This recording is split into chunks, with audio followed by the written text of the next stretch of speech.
ನಮಸ್ಕಾರ ಸ್ನೇಹಿತರೆ, ನಮ್ಮ ಚಾನಲ್ಗೆ ನಿಮಗೆಲ್ಲರಿಗೂ ಸುಸ್ವಾಗತ.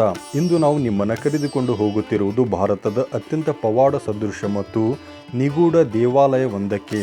ಅದುವೇ ಮಹಾರಾಷ್ಟ್ರದ ಅಹಮದ್ನಗರ ಜಿಲ್ಲೆಯಲ್ಲಿರುವ ಶನಿ ಶಿಗ್ನಾಪುರ. ಇಲ್ಲಿ ಶನಿದೇವನು ಯಾವುದೇ ಭವ್ಯ ಗೋಪುರದ ಅಡಿಯಲ್ಲಿಲ್ಲ, ಬದಲಾಗಿ ತೆರೆದ ಆಕಾಶದ ಕೆಳಗೆ ನೆಲೆಸಿರುವನು.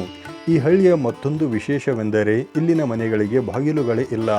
ಕಳ್ಳತನದ ಭಯವೇ ಇಲ್ಲದ ಈ ಊರಿನ ರಕ್ಷಕ ಸ್ವತಃ ಶನಿ ಮಹಾತ್ಮ. ಇಂದಿನ ವಿಡಿಯೋದಲ್ಲಿ ನಾವು ಈ ಕ್ಷೇತ್ರದ ಇತಿಹಾಸ, ಪವಾಡಗಳು ಮತ್ತು ನೀವು ಇಲ್ಲಿಗೆ ಹೇಗೆ ಭೇಟಿ ನೀಡಬಹುದು ಎಂಬ ಸಂಪೂರ್ಣ ಮಾಹಿತಿಯನ್ನು ತಿಳಿದುಕೊಳ್ಳೋಣ. ಇತಿಹಾಸ ಮತ್ತು ಪವಾಡ. ಈ ಕ್ಷೇತ್ರದ ಇತಿಹಾಸ ಸುಮಾರು 400 ವರ್ಷಗಳಷ್ಟು ಹಳೆಯದು. ಮೂಲಗಳ ಪ್ರಕಾರ ಒಮ್ಮೆ ಭೀಕರ ಪ್ರವಾಹ ಬಂದಾಗ ಒಂದು ದೊಡ್ಡ ಕಪ್ಪು ಶಿಲೆ ನೀರಿನಲ್ಲಿ ತೇಲಿ ಬಂತು. ಒಬ್ಬ ಕುರುಬ ಆ ಶಿಲೆಯನ್ನು ಕೋಲಿನಿಂದ ಮುಟ್ಟಿದಾಗ ಅದರಿಂದ ರಕ್ತ ಬರಲಾರಂಭಿಸಿತು.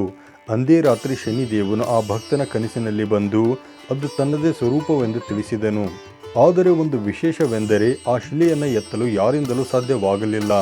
ದೇವನು ಮತ್ತೆ ಕನಸಿನಲ್ಲಿ ಬಂದು ಮಾವ ಮತ್ತು ಸೋದರಳಿಯ ಸೇರಿ ಎತ್ತಿದರೆ ಮಾತ್ರ ನಾನು ಅಲ್ಲಿಂದ ಕದಲಲು ಸಾಧ್ಯ ಎಂದು ಹೇಳಿದನು.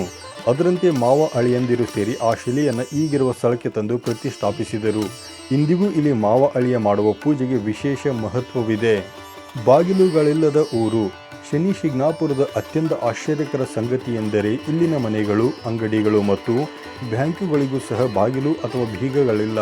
ಜನರು ತಮ್ಮ ಬೆಲೆ ಬಾಳುವ ವಸ್ತುಗಳನ್ನು ಹಾಗೆಯೇ ಬಿಟ್ಟು ಹೋಗುತ್ತಾರೆ. ಶನಿದೇವನು ತಮ್ಮನ್ನು ರಕ್ಷಿಸುತ್ತಾನೆ ಎಂಬ ಅಚಲ ನಂಬಿಕೆ ಇಲ್ಲಿನವರದು. ಒಂದು ವೇಳೆ ಯಾರಾದರೂ ಕಳ್ಳತನಕ್ಕೆ ಮುಂದಾದರೆ ಅವರಿಗೆ ಶನಿದೇವನೇ ಶಿಕ್ಷೆ ನೀಡುತ್ತಾನೆ ಎಂಬ ನಂಬಿಕೆ ಇದೆ. 2011ರಲ್ಲಿ ತೆರೆಯಲಾದ ಭಾರತದ ಮೊದಲ ಬೀಗವಿಲ್ಲದ ಬ್ಯಾಂಕ್ ಶಾಖೆ ಕೂಡ ಇಲ್ಲೇ ಇರುವುದು ವಿಶೇಷ. ದರ್ಶನ ಮತ್ತು ಪೂಜಾ ವಿಧಾನ. ನೀವು ದೇವಾಲಯಕ್ಕೆ ತಲುಪಿದಾಗ ಮೊದಲು ಕಾಣುವುದು ವಿಶಾಲವಾದ ಕಾರಿಡಾರ್. ಇಲ್ಲಿ ಶನಿದೇವನಿಗೆ ಎಣ್ಣೆ ಅಭಿಷೇಕ ಮಾಡುವುದು ಅತ್ಯಂತ ಮುಖ್ಯವಾಗಿದೆ.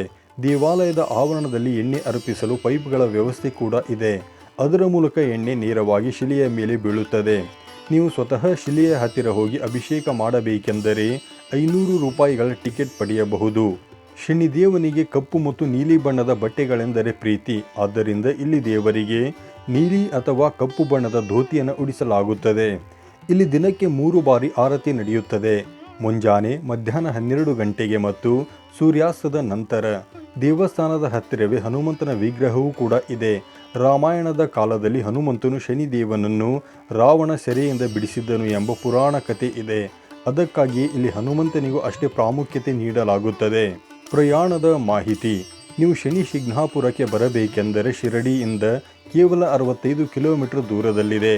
ವಾಹನ ವ್ಯವಸ್ಥೆ. ಶಿರಡಿಯಿಂದ ಟ್ಯಾಕ್ಸಿ ಅಥವಾ ಬಸ್ ಮೂಲಕ ಬರಬಹುದು. ಖಾಸಗಿ ವಾಹನ ಮತ್ತು ಶೇರಿಂಗ್ ಟ್ಯಾಕ್ಸಿಗಳಿಗೆ ಒಂದಿಷ್ಟು ಶುಲ್ಕವನ್ನು ನಿಗದಿಪಡಿಸಲಾಗಿದ್ದು ಈ ಮೂಲಕ ನೀವು ಅದನ್ನು ಪಾವತಿಸಿ ಶನಿ ಶಿಗ್ನಾಪುರಕ್ಕೆ ಬರಬಹುದು. ಇನ್ನು ವಸತಿ. ಇಲ್ಲಿ ದೇವಸ್ಥಾನದ ಟ್ರಸ್ಟ್ ವತಿಯಿಂದ ಭಕ್ತ ನಿವಾಸ ವ್ಯವಸ್ಥೆ ಇದೆ. ಕೇವಲ 300 ರೂಪಾಯಿಗಳಲ್ಲಿ ನೀವು ರೂಮ್ ಪಡೆಯಬಹುದು. ಇಲ್ಲಿನ ರೂಮುಗಳಿಗೂ ಬೀಗವಿರುವುದಿಲ್ಲ ಎಂಬುದು ನೆನಪಿರಲಿ. ಊಟ. ಟ್ರಸ್ಟ್ ವತಿಯಿಂದ ಪ್ರಸಾದದ ವ್ಯವಸ್ಥೆಯೂ ಕೂಡ ಇದೆ. ಸ್ನೇಹಿತರೆ, ಶನಿ ಶಿಗ್ನಾಪುರ ಕೇವಲ ಒಂದು ಧಾರ್ಮಿಕ ಸ್ಥಳವಲ್ಲ, ಅದು ಭಕ್ತಿ ಮತ್ತು ನಂಬಿಕೆಯ ಪ್ರತೀಕ. ಸಾಡೆ ಸಾತಿ ಅಥವಾ ಶನಿ ದೋಷ ಇರುವವರು ಇಲ್ಲಿಗೆ ಬಂದು ಪೂಜೆ ಸಲ್ಲಿಸಿದರೆ ಶಾಂತಿ ಸಿಗುತ್ತದೆ ಎಂಬ ನಂಬಿಕೆ ಕೂಡ ಇದೆ. ಈ ವಿಡಿಯೋ ನಿಮಗೆ ಇಷ್ಟವಾದರೆ ಲೈಕ್ ಮಾಡಿ, ನಿಮ್ಮ ಸ್ನೇಹಿತರೊಂದಿಗೆ ಹಂಚಿಕೊಳ್ಳಿ ಮತ್ತು ಇಂತಹ ಹೆಚ್ಚಿನ ಮಾಹಿತಿಗಾಗಿ ನಮ್ಮ ಚಾನಲ್ ಸಬ್ಸ್ಕ್ರೈಬ್ ಮಾಡಿ. ಜೈ ಶನಿದೇವ.